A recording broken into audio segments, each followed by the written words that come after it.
Live streaming can be rewarding and frustrating and full of ups and downs. Here are 5 things I wish I had known before I started live streaming. Number 1, you can start with what you have. You don't have to have the latest and greatest, the best or most expensive equipment. Live streaming is about content and delivery. It's not about the gadgets. Unless your live stream is literally about the gadgets, but I digress. Content and delivery. So the content you're live streaming, whether it be a cooking show or a wedding or a baseball game or a worship service, any of the things that we would live stream, people are going to tune in because of the content. They'll stay tuned in because of the delivery. So it's about content and delivery. You don't have to have the best of everything. Start with your smartphone if that's what you have. There are folks I know that began streaming their worship services on a smartphone, and they're still streaming their worship services on a smartphone. And people tune in every week because the content is what they're after. There are folks who still hang a smartphone on the fence at a baseball game and live stream their kids' at bats or the whole game.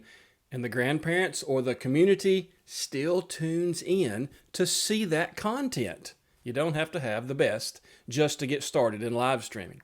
Number 2, others, especially your audience, want you to succeed. There will be a wave of support behind you once you start live streaming that is impossible to forecast before you start.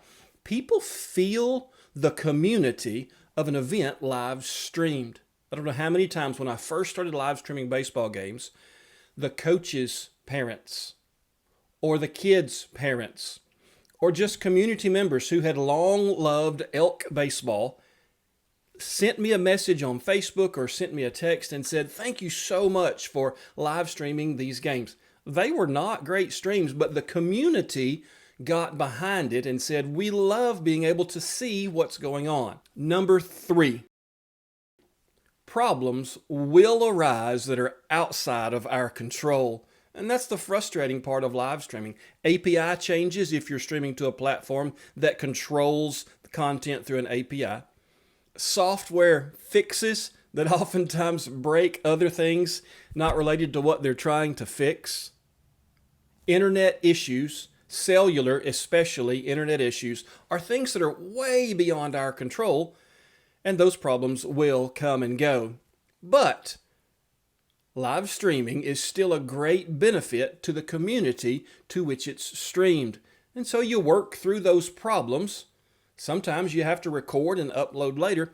It's part of the nature of the beast, and it's going to be okay. Don't give up your live streaming just because a few issues have sidelined you or derailed you for a week or two. Go ahead and press forward and give your community that has sprung up around your live stream the experience that they're longing for, and that is to see that stream and to know that they're part of that community.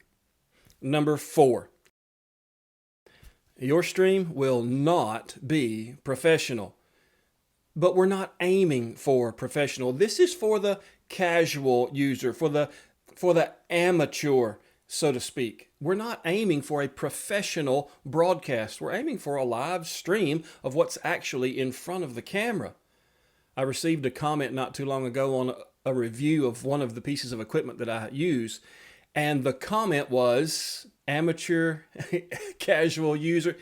They meant it as a knock on the product, but they really actually just nailed my entire channel. Everything that I do is for the casual, amateur user. So it fits perfectly.